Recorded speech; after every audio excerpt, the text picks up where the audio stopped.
Hello, hello. Welcome to Leap Taken. This is Mika, and here at Leap Taken, I talk about all things witchy, craft related, law of attraction, manifesting, esoteric, and everything else in between. And today, I'm going to talk about one of my favorite subjects, and that is about magic, but specifically about owning your magic. Um, this is a I kind of forgive me ahead of time because I'm probably going to go off on this topic. I have a list of items and things that I want to talk about, but I'm going to go ahead and just like this because I feel like I just need a little cleansing of this space. This is the first video I've made in some time, not that long in the YouTube world, because I know there's some people who will go, for months at a time, weeks on end without coming in to make videos, but yeah, for me, this is kind of a while because I've been pretty consistent, and it's so early in the year, and for me to just stop, there was definitely a reason. I wasn't feeling well, and it has everything to do with my the lunar cycle, has to do with my menstrual cycle, has to do with just stress, emotions, stress on my body, not necessarily my mind, but you stress your body out enough, it will affect your mind. But anyway, I'm good now. Oh, I love this smell of Palo Santo. But I just wanted to change the mood, change the atmosphere, and just make this a little bit more witchy, this space that I'm in. By the way, just so you know, when I film here, this is actually where I do a good amount of the workings that I do. Everything from my planning to over here off camera is my computer, but this is my workspace behind me, which this is a project I'm working on, but this is actually my witch's cabinet. I turned this piece of furniture that was actually a kitchen island years ago in a house that we had to being like a buffet table in the dining area that I'm technically in, that I share office/dining area. But I turned it into a witch's cabinet. I want to wipe it out a little bit more. It's got all my witch's stuff in there, my supplies, but I have some very definitive ideas about it, and I'm really looking forward to sharing that video with you. So you can take something as mundane as a piece of furniture. Maybe it's got a little extra love on that furniture. Some of the edges are a little messed up, but it's enough for, the purposes of, holding all your magical tools and spells and things of that nature, books, candles, crystals. So I am really looking forward to doing that. It's not organized. I am already using it for that way, but I'd like to organize it and get some organizational like boxes and baskets and things like that. But that's for another video. But I'm really looking forward to doing that, by the way. But let's talk about owning magic, owning your magic. So when I speak, I'm speaking from personal experience, so let's go. What does it mean to own your magic? What does that mean when I say that? So when I say own your magic, I'm talking about when things go well, own it, claim it. You did that. I'll get to that, but when things go wrong, you kind of got to claim that too. But no, it's basically about releasing doubts, releasing insecurities and negativity. And when I say negativity, I mean coming with the stuff that maybe you came with, maybe from organized religion. That was something very early on in my practice I had to reconcile. There was always this guilt/fear thing going on, and a lot of times it's like I was drawn to it. I felt called to do witchcraft. It had been a process in the making for some years. But when I finally got to the part of my spiritual journey where I'm actually doing spells, I would remember doing the spells. I would get in reading cards, tarot cards, and things like that. It's like I was excited. It was like 90, I want to say 97, 96, initially 95%, if I'm being honest. Really into it, and that 5% of being scared out of my mind about all of it, and thinking that it really might be part of, the devil's work. Even though I had technically not been anything like a Christian or claimed Christianity for many years, but it was still a holdover. And first of all, owning your magic is giving yourself permission to recognize that let that feeling rise to the surface, because you got to skim that off. So it's like you're boiling something, all the herbs, all the fat, all the other stuff that maybe you don't want. You just want that liquid, that chemical process that's happening. Yeah, you want to skim that fat off because it's not healthy. Not for what you're doing, not for the witchcraft you're doing. It wasn't healthy for me. It was getting in the way of my intention, because everything was laced with just a little undercurrent of fear. Does it mean that the things I didn't work? Not necessarily. Some did, some didn't work quite well. I never really shot for anything too large because I was basically limiting myself because of that holdover from Christianity. You get my point. So this was doing a lot of damage. It was hurting my spiritual journey because I was kind of handicapping myself, still holding on to that stuff. Now, I guess that's why I go so hard when people want to ask me about, where do you fit in possibly doing, into each their own. But for me, because it took so long to get to the point, let me get to the original thing. When people ask about, maybe using the Bible or referencing, the Christian God or Jesus and things like that, or parts of the Bible, in spells or magical workings of sorts, I'm not really going to want to do that. And I'm not going to advocate for that. And I'm really kind of against it because for me and my personal journey, they can't coexist. They can't go together. Not when there's very negative language about witchcraft and about, divination and things of that nature. So I'm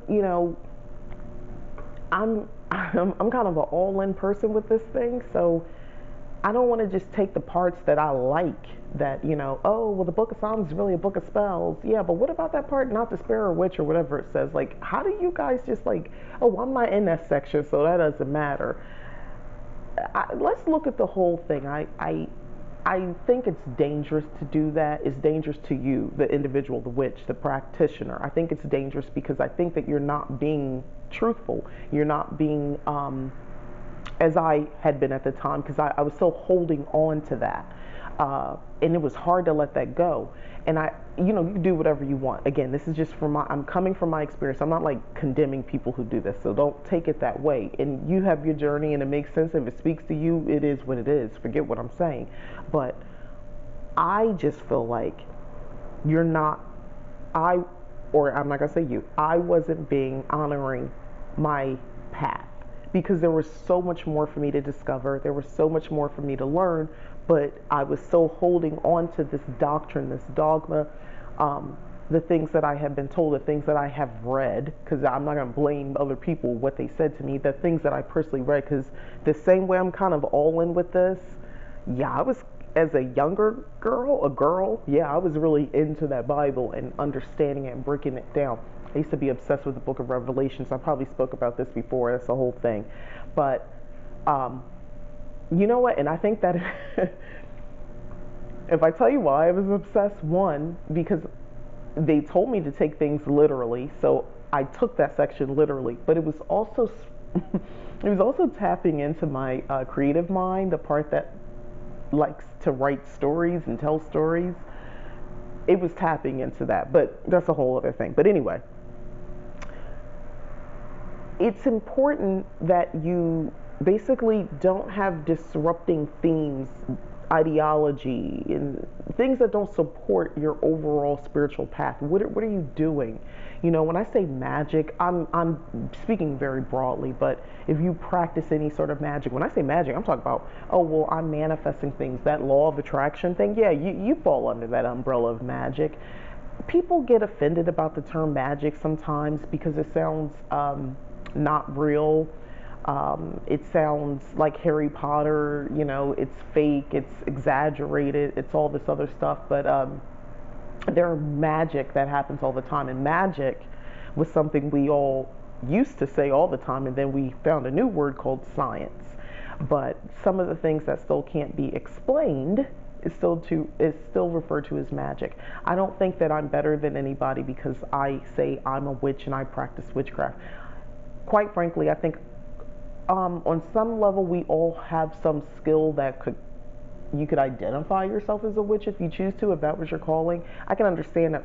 I don't think everybody necessarily should call themselves a witch, because I think that we all have different paths. But I do think a good amount, especially women, I think that there's a lot to us as far as that there's something that we have innately that is, well, most of us can create, even if you're not, someone who can have a child for whatever reason, or you don't want to have children, but like you physically can have children. You still were born with those tools, the womb, and I believe that that's a magical portal as well. And you can create from that space, that part of you. So, yeah, there's a little bit of the physical and the metaphysical there.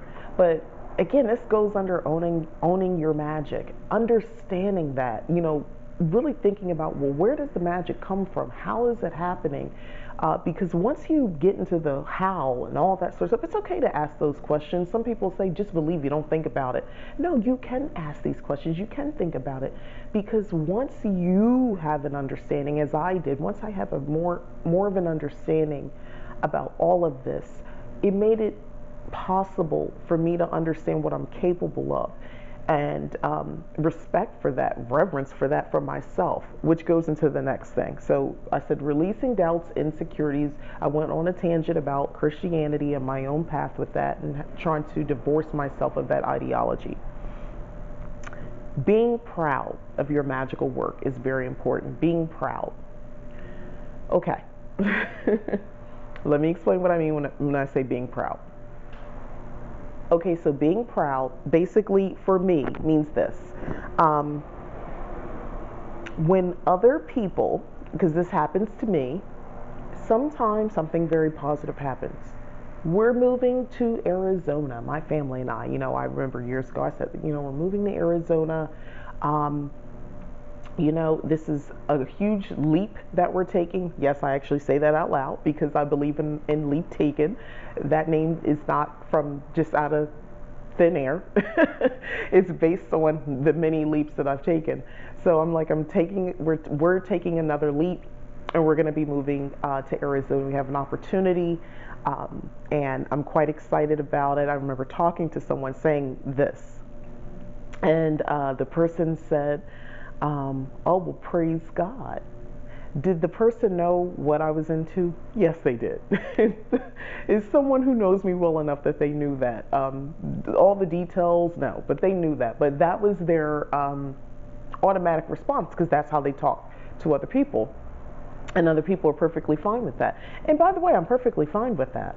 I am. No, seriously, I am. After the tangent from earlier, I am, because you're expressing what you believe to be true. And I am not trying to I'm not about, I don't want to hear that because I don't believe in that. That's not where I'm coming from. So being proud of your magic, being proud of the work that you did. So let me give a little background. This, spoiler alert, I told you I'm going to be on tangents with this video. So just get something to drink. Pause me, get something to drink. Before we moved here, I'm always doing some sort of working. I'm always manifesting. I'm always doing that.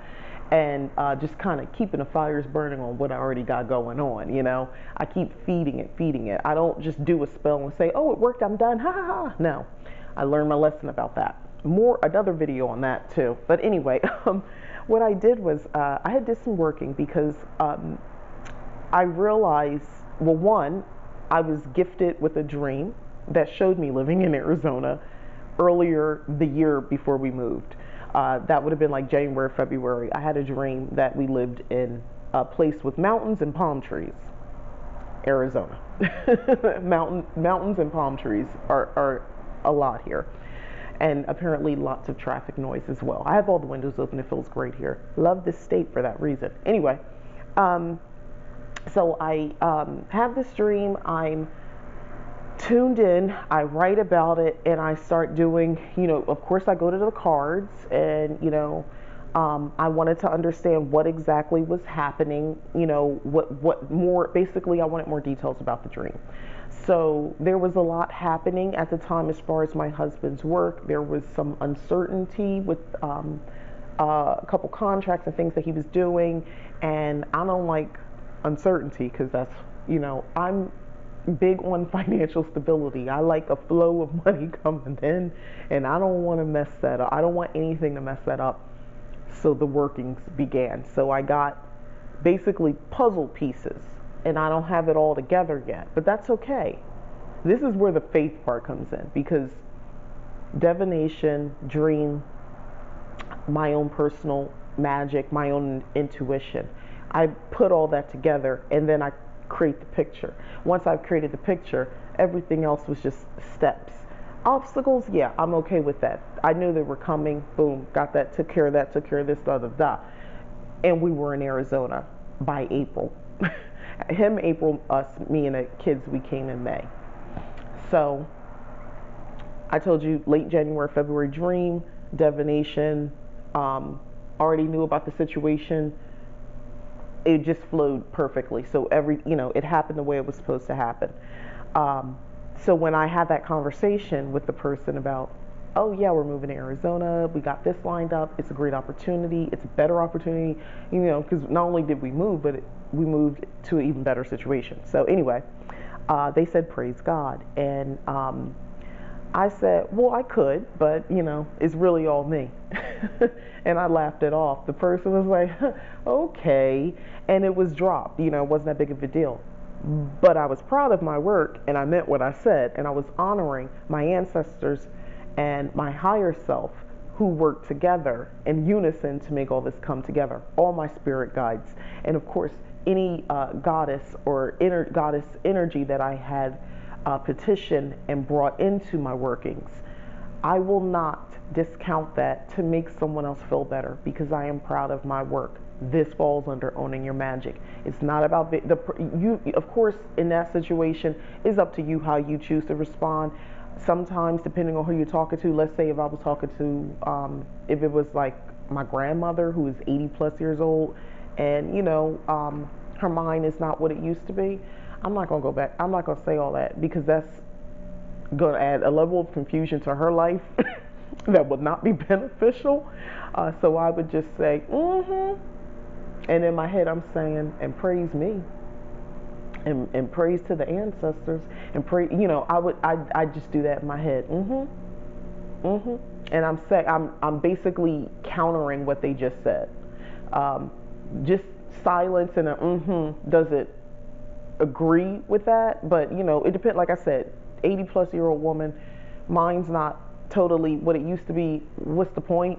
Arizona. But back to the original person, I felt comfortable enough to say that to him. But hopefully you get kind of what I'm saying. And it's up to you how you address it, but don't fall for, because some people have jokes, and that's the next part. You're gonna have some people in your life who are they understand that you're not mainstream Christian or Muslim or anything like that, that you are in some other woo-woo stuff. If they don't know anything else, they know you do the woo-woo stuff. And even if they're not, people sometimes like to joke, and it's okay. Listen, we could all take a joke, but at the same time, when I'm talking about the positive workings that I've done and the results of that, I'm only gonna joke for so much. I'll take the joke, but at the same time, I might need to add a little serious note at the end, like, yeah, but praise be to if I for the goddess, or but ancestors always looking out. Like, I'll add that last bit.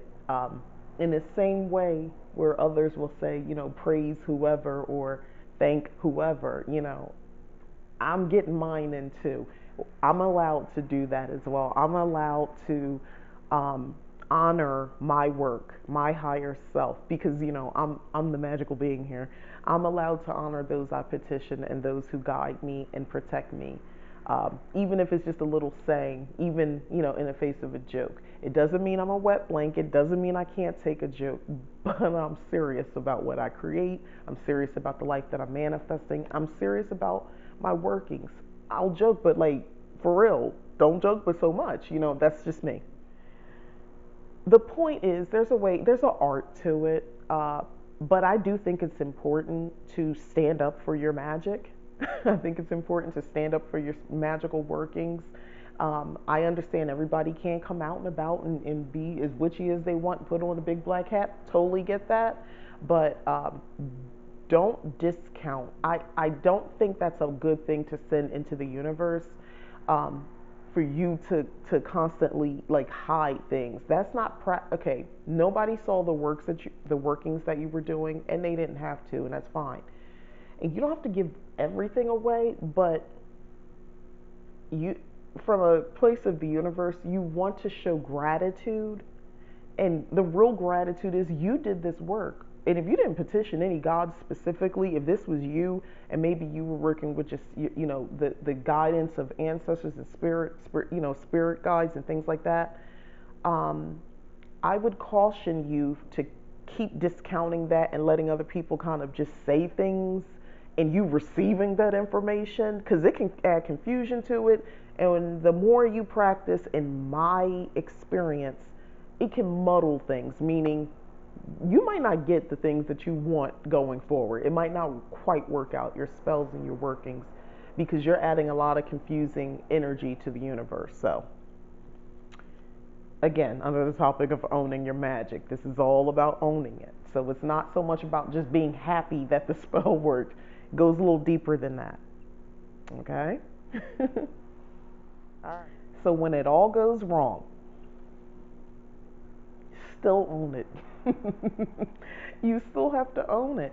You still have to own it. You did a love spell and you met this person, and because they approached you, and let's say it was a dating app or something like that, or let's say it was an organic experience, you met this person, and because you did the love spell, it just made sense that you normally don't get approached like that, or it's not so simple, so you just assume surely this is who the universe sent to you because you did the love spell, right?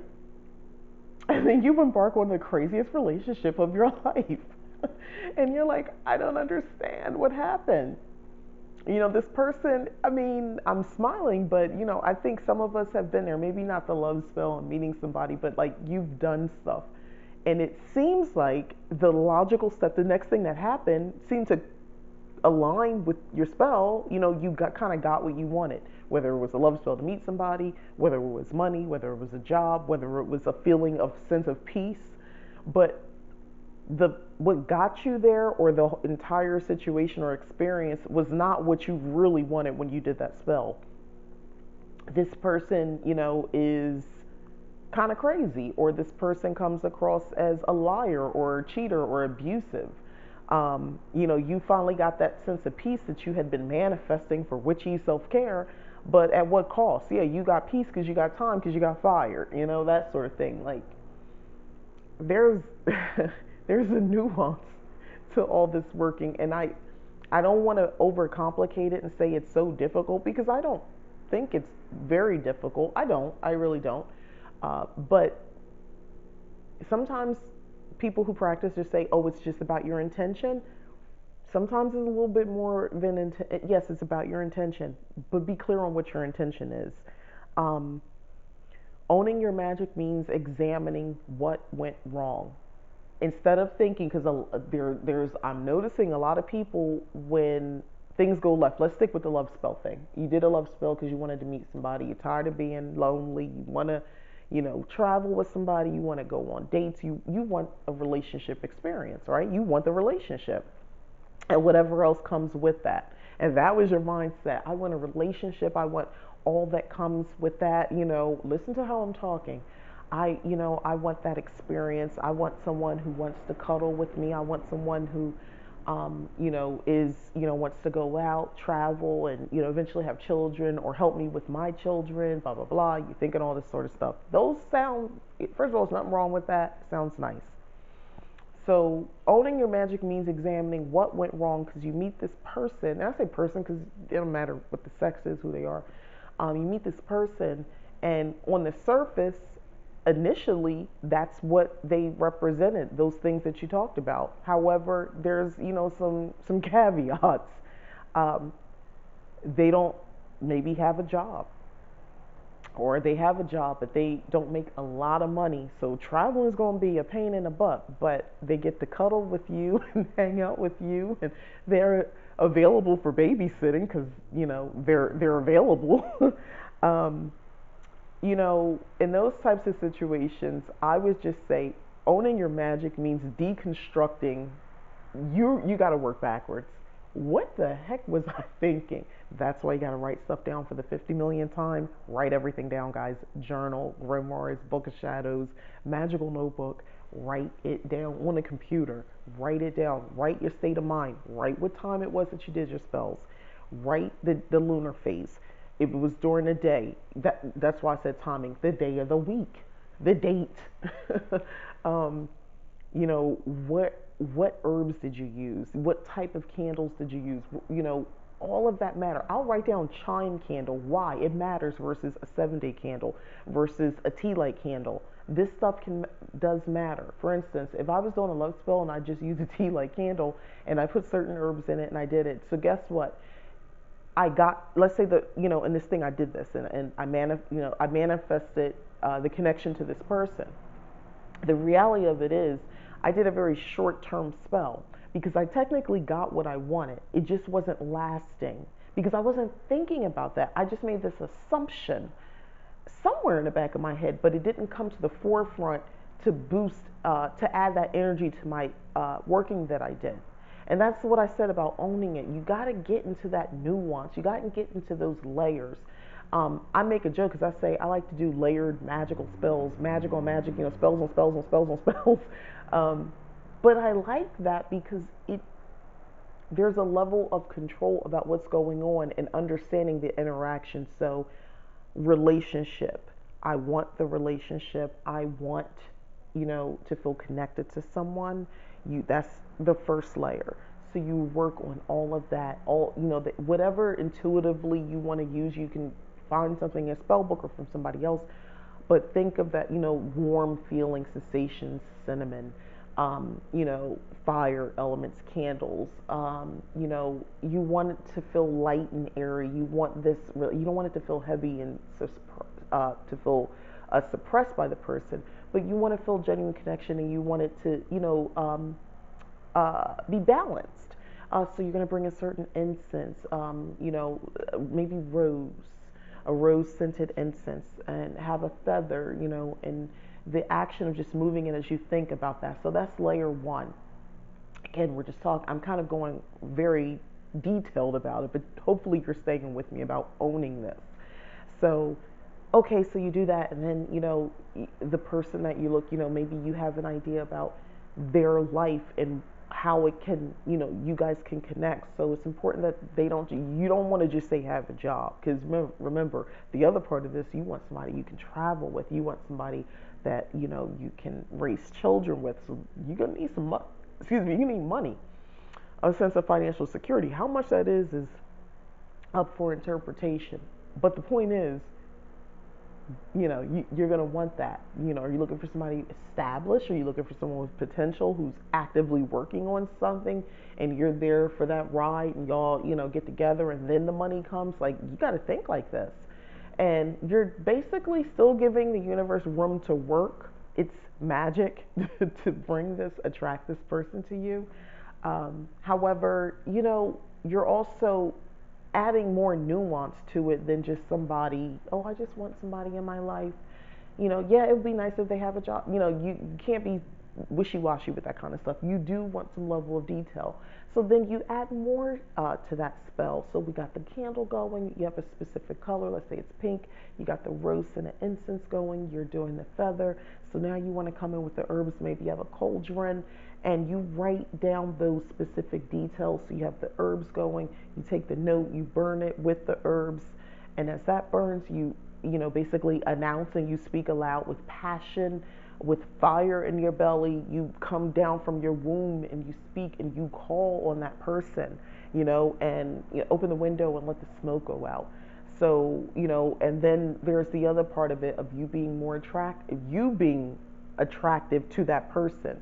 So now, the oils that you create, that you wear daily, the shampoo you put in your hair, the oils or herbs that you might have in your hair for attraction. So you're looking for certain types of oils and herbs that are for attraction purposes.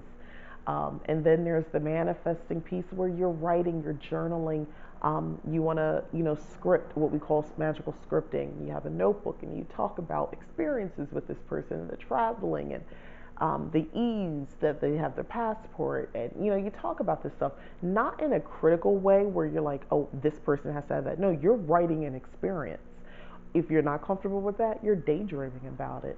This person, and you see guys on the beach, or you see yourself skiing, or whatever the situation is, and you see this person working, you see this person leaving to go to work, you see this person running their business, you see this person being there for you with your kids, or you guys are having kids. You see all this stuff and you're happy about it, and it's the person's there. They're just, the universe is bringing them to you, or bringing you guys together. They're there. It's happening.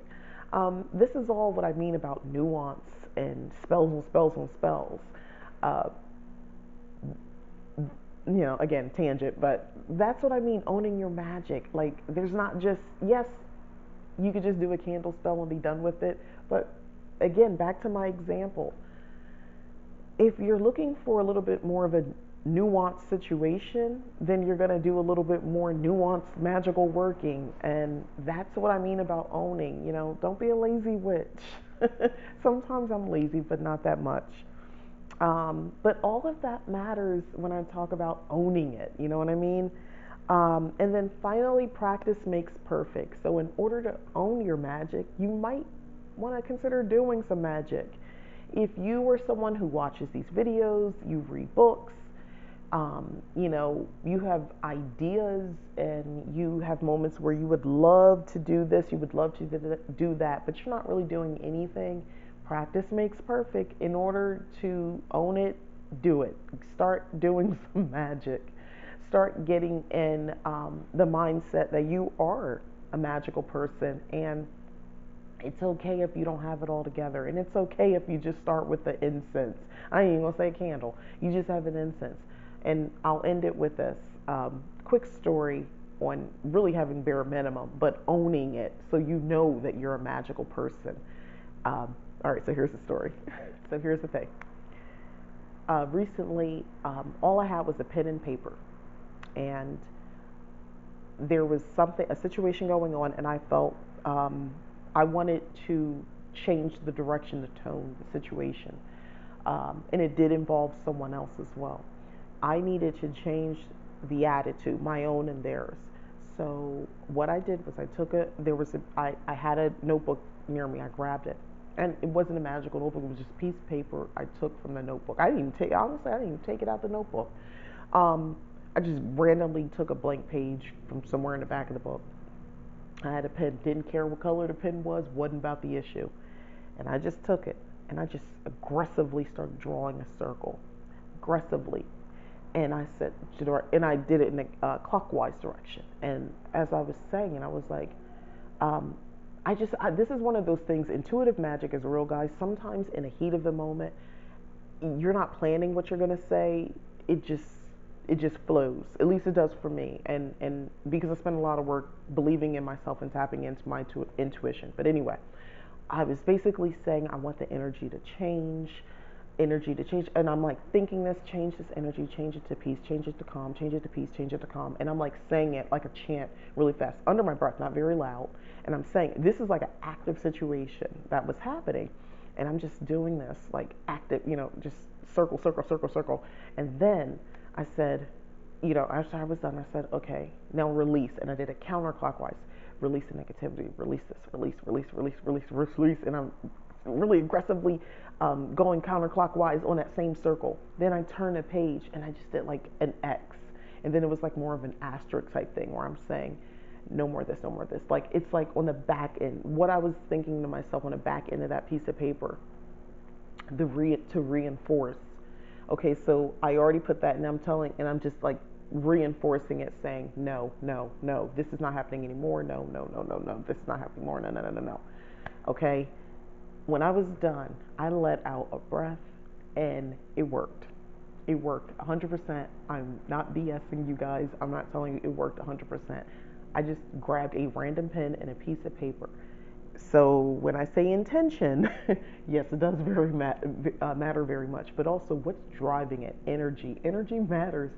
I was already, I was tapping into energy that was there, and I just basically converted that energy into something else. The high, strong atmosphere that I was in, I took all of that and I just put it on that paper and I dumped it there, and it was just there. Um, for me, it was there, and it was basically something I sent into the universe, and it worked. And it worked on the person as well. It worked on the whole room, the whole energy. It's like instantly everything changed. It's like somebody turned a light on, or better yet, they turned the light off, and it was just calm. Um, so that's me owning my magic. That's me owning, understanding. If I need to do something, and magically speaking, I can do it regardless of whether I'm home, whether I'm at my desk here in my working area. I can just do it because I'm a magical being and I have that creative energy inside of me to basically transmute energy. I can do that and use it for something else and send that energy into the ethers, into the universe, and affect change. And I did that because I own my magic. There is power in that. There's a sense of power. You don't feel. Um, there's a lot of things I don't feel anymore that I used to. Crippling doubt. I don't feel. Uh, what's the like? I don't feel like I'm just kind of just floating about like without purpose. I don't ask myself those questions because I do know, because I own this stuff. I really believe this life that I do. I believe in this witchcraft. I believe in all this stuff is basically what I'm saying, and I own it. So if you take nothing from this video and my tangents that I went on, is that if you want to get powerful, if you're really looking for the power, you got to own this stuff. And all that stuff I'm talking about, that I just talked about, is just some of it. But to me, those were the primary things that I just wanted to let you know that I know definitely have worked for me. And I know they'll work for you, but you've got to believe in yourself. Notice when I say that, believe in yourself, you got to know yourself. Which, know thyself. That's the first part. And own your magic, own your ish, okay? That is my thing. That's the video. So thank you so much for watching. Again, I am Mika. This is Leap Taken. Please like, subscribe, share. If you've already subscribed, thank you very much. I really do appreciate it. And thank you again so much for watching this video and my other videos as well. Alrighty, bye-bye.